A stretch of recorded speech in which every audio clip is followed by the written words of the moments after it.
Hello foot fans and welcome to my review of AEW Annihilation 2. Now I'd like to start with my apologies for how late this review is. I've had a lot of family problems coming from mostly medical problems. I won't go into it now, but most of them are fixed and a lot better now, so that's good. So my apologies, but that's given me a bit of not being in the mood to record sort of thing, so sorry. But everything seems to be okay now. So let's just start with the show, which of course starts with this another bad thing, which is the tribute to David Ryan. Rest in peace, I didn't know you, but if you're a friend of the AEW, you're a friend of mine, so sad to see you go. But the tribute itself was quite a nice tribute. So as the actual show itself starts, we start with Mr. Isaac introducing the show, which is fine, and then each individual person of the Fatal 4-Way has a short little promo.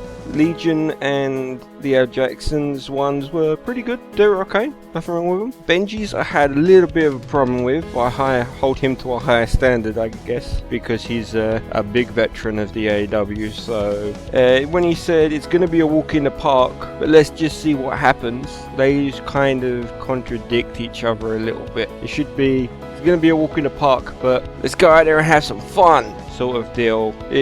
Just to see what happens bit is going to be like, but it was an okay-ish promo. But then we get to the Bruisers bit with Mr. Isaac saying, I want to strip you for the championship.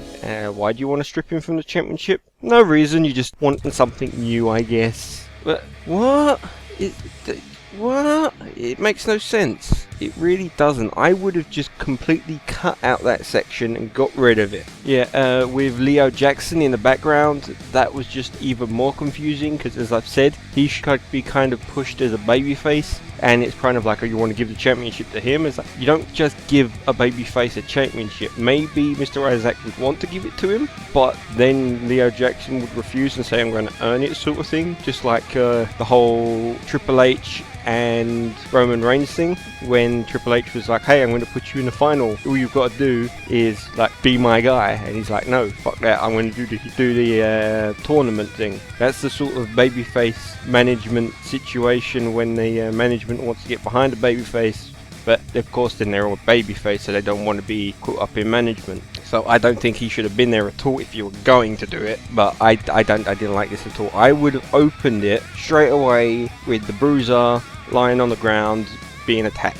I thought this would have been enough, because that would say, right, obviously Bruiser has to drop the championship because he's injured, he's been completely taken out, we've got to recover, so we need a new champion. So that does the job of stripping his championship, and there's the big mystery of who did it. Now, the big thing I want to say now is don't let it be Leo Jackson that attacked him, because that would ruin the whole babyface thing. I think he should be completely by the books babyface. He shouldn't trying to be a badass sort of thing.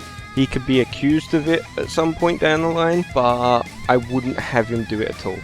Now the next obvious choice is Benji, considering he had just attacked a bit later on in the show. He attacks Sin, and again I would have him as a suspect, but I wouldn't have him do it, considering he's again a babyface and that. But I think I should be more leaning on him than on Leo. No, the person I would have do it is Legion. I would make Legion Mr. Isaac's muscle and have him basically, he's the heater. He's the one that would just attack anyone, and he's the big guy, and I think that would be a good spot for him, and that would increase his level as well, which I think would be a good job, a good thing to do. And I'd also make it that it was under Mr. Isaac's orders to do so. But moving on, we have the triple threat match, Legion, Calvin and Sin, which, as I've already said, started off, well, it starts off with Sin running in and taking out both Legion and Calva with a tray, and then Benji comes out and attacks Sin and goes fully aggressive and attacking Sin, which I think was a good thing, because that adds more aggression onto Benji and gives him a bit more of character, and he had motive to attack him because he was taken out and injured and put on the shelf by Sin. Again, I wouldn't use that same logic on Bruiser, because I think if it was that sort of thing, I would have shown Benji doing it. Again, it'd be a good misdirect because of which, but don't actually have Benji be the one to attack Bruiser. I'd use that to build Legion. Now, as for the match, it turned into a one-on-one scenario between Calvar and Legion, and there was some really good moves. I especially like Calvar's super kick. I don't think it connected, but because of the camera angle, you couldn't see it, so that was brilliant use of camera work. He knew where the camera was and used that to his advantage. So that was really good. I really like the Rolling Thunder reversal in that spot as well. And I love Legion's new finisher. The only thing I don't like is that actually calling it the Perfect Plex. I would give it a new name. I've been thinking about it, and the best I can come up with is maybe the Lasso to go on with the whole cowboy thing. But if you can think of anything better, that would be welcome. But I think calling it the Perfect Plex is doesn't fit. He's not a perfect man. You see him, he's very big. So having the Perfect Plex is, even if you just called it the Fisherman Suplex, which is the actual name of the move, rather than just when Mr. Perfect uses it. But I still think it needs a name suited to him. But overall, I thought this match was a pretty good match. There wasn't too many mistakes I saw in the ring. The story of the match worked really well. They were both tired after the jump, so they weren't over the top. Well done. Next was a Mr. Isaac promo to announce that Bruiser was no longer in the Fatal 4-Way and it was going to be replaced by a mystery opponent. Now, the announcement itself was really good. I like the cheeky grin on his face, like he's the guy behind the attack. I doubt he was the one that actually did it, but he was the one that gave the order. So I like that. But the thing I didn't like was he announced this mystery opponent and the commentary automatically went, "Oh, it's Sin. It's got to be Sin. He's the only one it could be." Well, the whole point is to build this mystery, so when the commentary says it's the guy, it actually is. Even if it's obvious from an audience point of view, you don't say that in the show. So I would have said, "Oh, who the hell could it be? I don't know. It could be anyone on the roster," but not actually say the words Sin, if it is Sin. If it wasn't Sin, if it was, say, I don't know, Ryan the Storm or Fearflex replacing him, and you could then say, "Oh, maybe it's Sin because they're brothers and everything." But when it actually is Sin, don't use Sin. No. So I think that was a bit of a bad thing, but the actual announcement was okay. So next was the Fatal 4-Way match, Legion versus Benji versus Leo Jackson versus the mystery opponent that turned out to be Sin. Now, at the beginning of the match, the new belt was shown off. I like the look of the new belt. It looks a lot better. The last one was a bit chunky, but this one looks much nicer. It still looks amateurish, but that being said, it's amateur. I almost said amateur extreme wrestling again. It's amateur entertainment wrestling. So the slight amateurness of the title look, it works, but it looks good. So it's a good championship. So one of the problems I had with this match was Sin seemed to avoid Benji. Now, after Benji just attacked Sin and took him out of the triple threat match earlier in the show, if I was Sin, I would have had like my sights set on Benji, just every chance to get, just completely lay into Benji. Now, they could have gone another way, which is what they seem to be suggesting on commentary, that Sin then became scared of Benji, so he avoided him. But in that case, I'd go over the top, like literally run out of the ring sort of deal when Benji comes close to him. Because even though Benji attacked him previously on the show, this is another shot at him, so I would have continue that, I would have had Benji going for Sin as well and had them properly going at it, maybe causing a double elimination sort of deal, possibly. That's just an idea. I wouldn't have necessarily done that, but the point is those two should have been going for each other, and it didn't happen. So it's just a nitpick. This match was a really good match, so just that little nitpick right there, I would have liked to seen it better. Now, halfway through this match, the changes coming thing popped up. But the problem I have with it is that commentary started building up with like all changes coming to the AEW, and then it came up. I would have waited for it to come up onto the screen and then said changes coming. Maybe what's that about? I don't know, sort of deal. Rather than saying changes coming to the AEW and then have the changes coming logo pop up. I would have did it simultaneously. But again, this is a slight nitpick. As the match then progressed, Benji again went for a figure of four. Now commentary has taken to calling it a reverse figure of four, I guess, to try and make it work. I still maintain he doesn't know how to do a figure of four. Please Benji, stop attempting the figure of four leg lock. You're making it look like you're an idiot. Don't do a move you don't know how to do. You're just gonna either end up hurting someone or it's gonna look stupid. Luckily this is just a looking stupid way, and I don't see him hurting anyone because you're just holding someone's leg up. So no, stop it Benji. Now as the match continued, I noticed that there was a lot of rope breaks, and the commentary saying, oh, good job with the rope break there.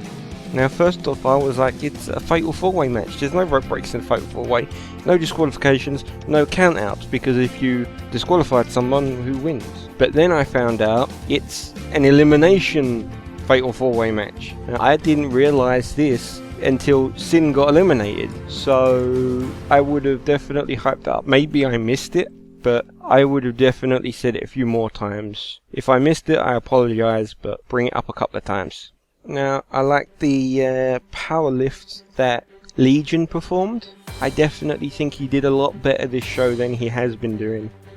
Pretty well done on that. The one problem I had with Legion though is the super kick, and it's not for the same reason as Benji. He performed it okay. He did the same thing as Calver did, where he turned the camera so it looked like it connected even though it probably didn't. I personally just don't think the super kick suits Legion. I think maybe use a clothesline instead and use your size to your advantage, because super kicks are good for the little guys, but the big guys, it seems that I don't think it fits. This is my personal preference, so if you want to continue doing it, it's up to you, but I would stop it. Now, one part of this match that put a massive grin on my face was when Leo Jackson did a move that looked a lot to me like an FUDD, and nice to see a little bit of myself in the AEW still. But whether or not he knew that was what he was doing, I highly doubt, but still, I like the FUDD being used, so I give my permission to use the FUDD. And hell, even if you wanted to use the old school DDT, I give my permission for that as well. Use any of my moves, I don't care. It's not like I'm going to be competing soon anyways. Now, as for Sin, I liked his Sontom onto the two guys. But again, that begs the question, because that Sontom was used to break up the pin attempt. And if it was elimination, why would you break up the pin attempt? It lost me a little bit. The logic kind of didn't quite work. But the actual move itself was pretty good. Now, a bit later on, the Food Factory logo pops up onto the screen, and I got called a sponsor of the AEW. Now, I like the shout out, but just to let everyone know, I have not paid the AEW a penny. If anything, I probably still owe a couple of those guys a bit of money. But still, I don't pay a penny. I am a supporter of the AEW. I am not a sponsor of the AEW. Big difference. I haven't paid anyone a dime. So just remember that.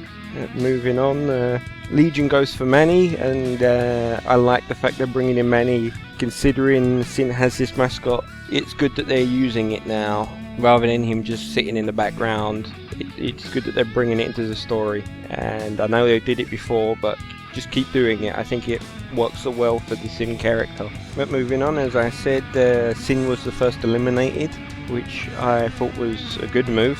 Sin going out first adds the question, considering the whole Bruiser thing, and whether or not they were going to give him the, like, Sin was just acting as Bruiser, plus that adds suspense between Bruiser and Sin, so it was a good move having him eliminated first, so we were guaranteed a new champion. Now another spot a bit later on became the Swanton Bomb off of the back of Legion. I loved it. Considering you don't have turnbuckles, using what you can to do some high flying moves, I thought was brilliant. So using kneeling Legion to Swanton off of his back was a great move, and it worked really well in my opinion. Now the next thing was Legion getting eliminated.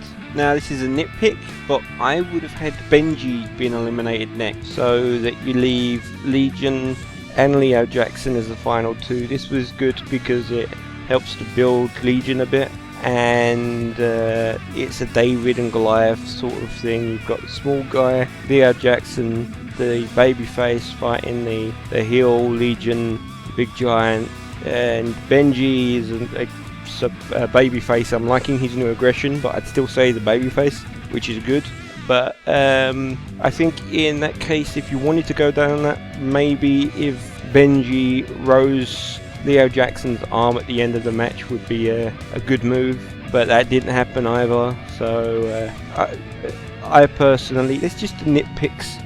It worked as it was. This match was a pretty good match, and the match ended with Leo Jackson winning the AEW Championship, and I loved his reaction that he held on to it. It was like, oh, thank you, I'm not going to let you down. I know he was saying, Mr. Isaac, I'm not going to let you down, which works again if I have ideas for that. But because straight afterwards we finally have the Rising Star cash-in, and Ryan Storr comes in and cashes in the Rising Star Championship after delivering a spear, and then he delivers a second spear, and Leo Jackson kicks out, which I thought was brilliant because that shows heart. Then while during the argument about how could it possibly be a 2 after he's had gone through that big triple threat match and delivered 2 spears, then Leo Jackson delivered a white light, a kick out again, which was good because he's fresh. One white light won't take him out, and then a third spear was delivered. And then Ryan Storm is your new AEW champion, and I loved it. I thought this actually managed to build both Leo Jackson and Ryan Storm, but my thought is now Mr. Isaac should go with Ryan Storm and drop Leo so he can screw over Leo Jackson, and that's what the whole thing was.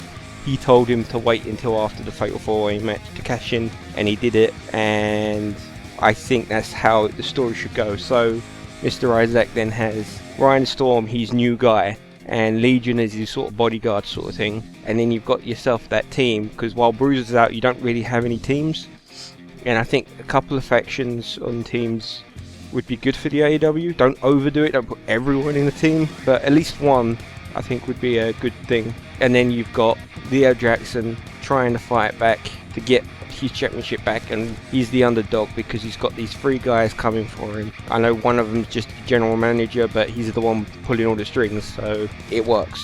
But of course then right at the end of the show we have the return of Fearflex, which I thought was brilliant. Really well done, the fact that he was all hooded up, and I love his look. I don't think I've seen that coat before, but brilliant. I would have made it a bit of a mystery. Who the hell is this? Until he put down the hood and you see it's Fearflex, because you couldn't really see his face with the hood the way it was on the camera, but oh well. It's just again a nitpick. I thought this show was probably the best AEW show you've done so far, so well done. I thoroughly enjoyed it. The only big problem I had was the opening, but other than that, it was a great show. And I hope you let me know what you think, because this was very much asked for. There was a couple of guys that came to me going, oh, when's it coming? So I hope you guys are happy with this review, and let me know what you think in the comments below. I hope you like, favourite and subscribe. I am the Food. Thanks for listening.